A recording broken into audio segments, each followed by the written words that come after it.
एक बार की बात है, शहर के पास एक छोटा सा गांव था। उसी गांव के पास एक जंगल था। वह जंगल बहुत ही घना था। उस जंगल में एक जादुई पेड़ था। उस जादुई पेड़ में एक परी रहती थी। जब कोई इंसान जंगल में जाता था, वह वहां पर रास्ता भटक जाता था और बाहर निकलने के लिए जादुई पेड़ के परी से मदद मांगता। पर उस जादुई पेड़ की परी में एक खास बात थी।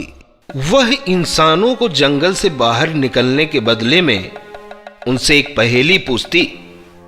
अगर कोई इंसान उस पहेली का जवाब सही नहीं देता तो उस जादुई पेड़ की परी उसे मार देती।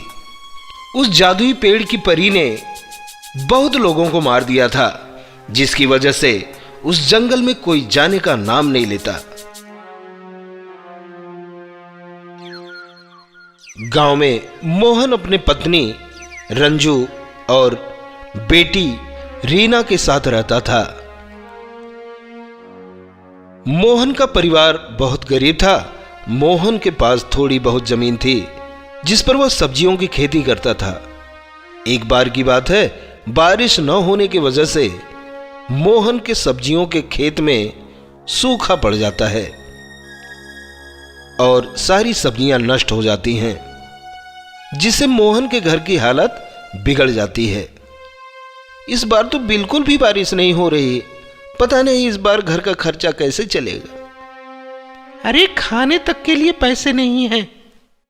क्यों ना मैं सेठ के पास से कुछ पैसे उधार मांग लूं। उधार के पैसों से कुछ महीने तो कट ही जाएंगे। पर सेठ को पैसे वापस कैसे करोगे? अगर वक्त पर पैसे जमा नहीं किए तो सेठ हमारा यह छोटा सा घर भी हमसे छीन लेगा। इस मौसम में तो सब्जियां नहीं होंगी। ठंडक के मौसम में सब्जियों की खेती करनी पड़ेगी, पर तब तक मुझे कोई दूसरा काम ढूंढना पड़ेगा। हाँ, पर इस गर्मी में क्या काम करोगे? क्यों ना मैं जंगल से लकड़ियां काट कर बेच दूं। थोड़े बहुत तो पैसे मिल ही जाएंगे। हाँ, सही कहते हो, पर वह जंगल तो बहुत घना है और मैंने सुना है कि उस जंगल में एक जादुई पेड़ भी है जिसमें परी रहती है। जो लोग रास्ता भटक जाते हैं तो वह परी उस जंगल से बाहर निकालने के लिए पहेली पूछती है और गलत जवाब देने पर उन्हें मार देती है। हाँ, मैंने भी सुना है, पर हमारे पास और कोई रास्ता नहीं है। मैं कल ही सेठ के पास पैसे मांगने जाऊंगा और रास्ते में जंगल से लकड़ियां भी काट लाऊंगा। अगली सुबह मोहन कुल्हाड़ी लेकर निकल जाता है। मोहन पहले सेठ के पास जाता है। सेठ जी, इस बार सब्जियों की खेती बर्बाद हो गई है। कृपया करके आप मुझे कुछ पैसे उधार दे दीजिए, जिससे मेरे घर का खर्चा चल सके। मैं जल्दी ही आपके सारे पैसे वापस कर दूंगा। अरे भाग जा यहां से। सुबह सुबह मुंह उठाकर चला आया पैसे लेने। सेठ जी को रहम कर दीजिए, मैं आपके पूरे पैसे सूद समेत वापस कर दूंगा। ठीक है, मैं तुम्हें पैसे दे दूंगा, पर तुझे अपनी खेती मुझे देनी होगी। मैं तेरे खेत के दुगने पैसे दूंगा। बोल, देगा अपना खेत? खेत सेठ जी, मेरे घर का खर्चा खेत से निकलता है। अगर मैं वह खेत आपको दे दूंगा तो मेरे पास कुछ भी नहीं बचेगा। तो भाग जा यहां से, बड़ा आया पैसा मांगने। मोहन उदास होकर वहां से चला जाता है और रास्ते में उसे एक कुल्हाड़ी मिलता है। वह उसे उठा लेता है। अरे वाह, अब इस कुल्हाड़ी की मदद से मैं जंगल में लकड़ियां काट सकूंगा। यह बोलकर मोहन जंगल की तरफ जाता है, पर रास्ते में एक बड़ा सा गड्ढा पड़ता है। मोहन इस गड्ढे को नहीं देख पाता और उसमें गिर जाता है और उसे बहुत चोट आती है। मोहन का एक हाथ टूट जाता है। वह जैसे तैसे करके वह कुल्हाड़ी लेकर अपने घर पहुंचता है। अरे रंजू, जल्दी आओ। मोहन की आवाज सुनकर रंजू दौड़ते हुए उसके पास आती है और मोहन की हालत देखकर रोने लगती है। अरे यह क्या हो गया? इतनी चोट कैसे आई? रंजू जल्दी से मोहन को एक चारपाई पर लेटा देती है। उसके लिए पानी लेकर आती है। ये लो पानी पियो और बताओ यह सब कैसे हुआ? मोहन सारी बात रंजू को बताता है। हे भगवान, घर में खाने तक को कुछ नहीं है और अब तो मेरा हाथ भी टूट गया है। अब मैं कोई काम भी नहीं कर सकूंगा। रीना अपने माता पिता की सारी बातें सुनती है। पिताजी तो अब कोई काम नहीं कर सकते और माँ पूरा दिन पिताजी के पास रहती है। अब मुझे ही कुछ करना पड़ेगा अपने परिवार के लिए। क्यों ना मैं ही जंगल से लकड़ियाँ काट कर बाजार में बेच दूं, जिससे कुछ पैसे मिल जाएंगे और खाने के लिए कुछ मिल जाएगा। यह सोचकर रीना अपने पिता की कुल्हाड़ी लेकर जंगल की ओर निकल जाती है। जंगल में कुछ दूर चलने पर उसे डर लगने लगता है और वह घबराहट में रास्ता भूल जाती है। कुछ देर बाद रीना जंगल के बहुत अंदर पहुंच जाती है। हे भगवान, मेरी मदद करो, मैं इस जंगल में फंस चुकी हूँ। बाहर निकलने का कोई रास्ता भी नहीं दिखाई दे रहा। कुछ दूर जाने के बाद रीना को एक पेड़ से रोशनी दिखाई देती है। यह वही जादुई पेड़ होता है, पर रीना को उस पेड़ के बारे में कुछ पता नहीं होता। लगता है इस पेड़ के पास से ही बाहर जाने का रास्ता है। रीना उस पेड़ के पास जाती है, तभी वहां एक बुढ़िया आ जाती है। बुढ़िया दादी, मैं इस जंगल में रास्ता भटक गई हूँ। क्या आप मुझे बता सकती हैं कि इस पेड़ के अंदर से मैं इस जंगल से बाहर निकल सकती हूँ? हाँ बिल्कुल, यह एक जादुई पेड़ है। इस पेड़ के अंदर से ही इस जंगल से बाहर जाने का रास्ता है। पर एक बात ध्यान रखना, इस जादुई पेड़ के अंदर एक परी रहती है। वह तुमसे एक पहेली पूछेगी और तुम्हें उसका सही जवाब देना पड़ेगा, नहीं तो वह परी तुम्हें मार देगी। ठीक है बूढ़ी दादी, अगर मैं उस परी के पहेली का सही जवाब दूंगी तो क्या वह मुझे इस जंगल से बाहर निकाल देगी? हाँ बिल्कुल, वह तुम्हें इस जंगल से बाहर निकाल देगी और तुम्हें बुद्धि और धन भी देगी।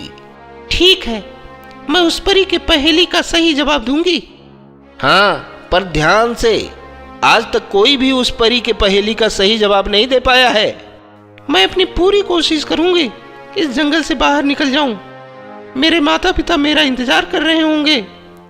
इतना बोलकर रीना उस चमकीले और जादुई पेड़ के अंदर चली जाती है और वहां उसे एक परी दिखाई देती है। आओ रीना, इस जादुई पेड़ में तुम्हारा स्वागत है। मुझे पता है कि तुम अपने परिवार के लिए इस जंगल से लकड़ियां काटने आई थी, पर अगर तुम्हें इस जंगल से बाहर जाना है तो तुम्हें एक पहेली का जवाब देना पड़ेगा। मैं तैयार हूँ, मुझे अपने परिवार के पास जाना है। मेरे माता पिता मेरा इंतजार कर रहे होंगे। ठीक है, मैं तुम्हें तुम्हारे घर जाने दूंगी, पर उससे पहले तुम्हें मेरे एक पहेली का सही सही जवाब देना होगा। पर अगर तुमने गलत जवाब दिया तो मैं तुम्हें मार दूंगी। मुझे मंजूर है, आप पहेली पूछो। परी तुरंत रीना को एक सुंदर से सोफे पर बैठा देती है और उससे पहेली पूछती है। तो बताओ रीना, 3 अक्षर का मेरा नाम, पहला कटे तो राम राम, दूजा कटे तो फल का नाम, तीजा कटे तो करू काटने का काम। बताओ क्या है मेरा नाम? पहेली सुनकर रीना गहरे सोच में पड़ जाती है। रीना के जवाब न देने पर परी अपने हाथ से रीना को मारने के लिए उसे पकड़ती है कि तभी रीना बोलती है, मुझे इस पहेली का जवाब पता है, जल्दी बताओ। आराम, सही जवाब रीना, तुमने मेरे पहेली का बिल्कुल सही जवाब दिया। मैं तुमसे बहुत खुश हूँ। अब मैं तुम्हें तुम्हारे घर पहुँचा दूंगी और ये लो खजाना, जिससे तुम्हारे परिवार की मदद हो जाएगी। परी अपने जादू से रीना को खूब ढेर सारा खजाना देती है और उसे उसके घर पहुंचा देती है। रीना खजाना लेकर अपने माँ को बुलाती है। माँ, माँ, जल्दी आओ, ये देखो मैं क्या लाई हूँ। अरे इतना क्यों चिल्ला रही है, क्या बात है? रंजू दौड़कर रीना के पास आती है और उसके हाथ में खजाना देखकर खुश हो जाती है। रीना अपने माता पिता को जादुई पेड़ और परी की सारी बात बताती है और खजाने की मदद से मोहन का इलाज अच्छे से होता है और रीना एक अच्छे स्कूल में पढ़ने जाती है। अब मोहन और रंजू एक सब्जी का दुकान भी खोल लेते हैं, जिससे उनके सारे दुख खत्म हो जाते हैं और सब मिलजुल कर शांति से अपना जीवन बिताते हैं। सीख, इस कहानी से हमें यह सीख मिलती है कि हमें कोई भी काम सोच समझकर करना चाहिए।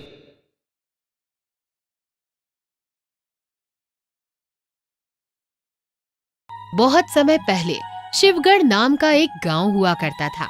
जहाँ ज्यादातर गांव वाले आपस में मिलजुल कर रहते थे। बधाई हो, तुम्हारी बेटी की शादी हो गई।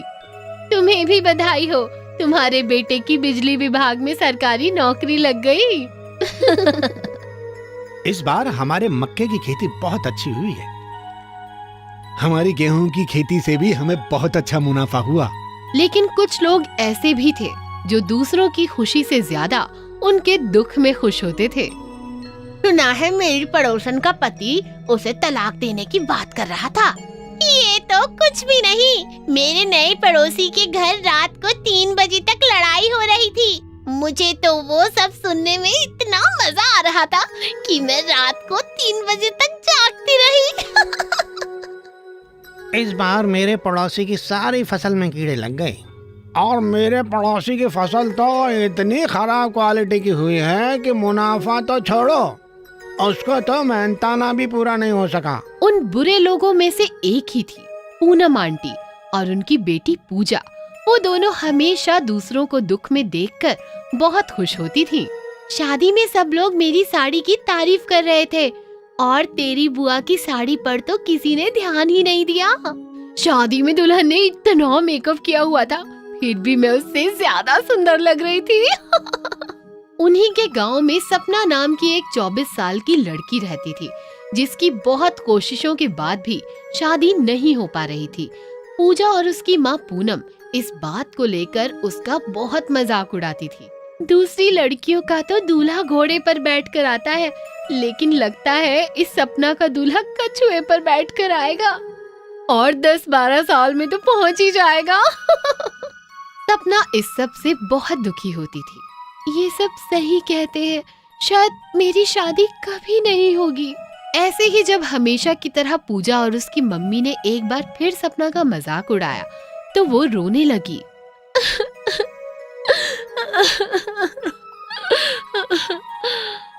तभी उसकी सहेली उसके पास आई और उसे रोते हुए देखकर समझ गई। लगता है आज पूजा और उसकी मम्मी ने फिर से तेरी शादी का मजाक उड़ाया है।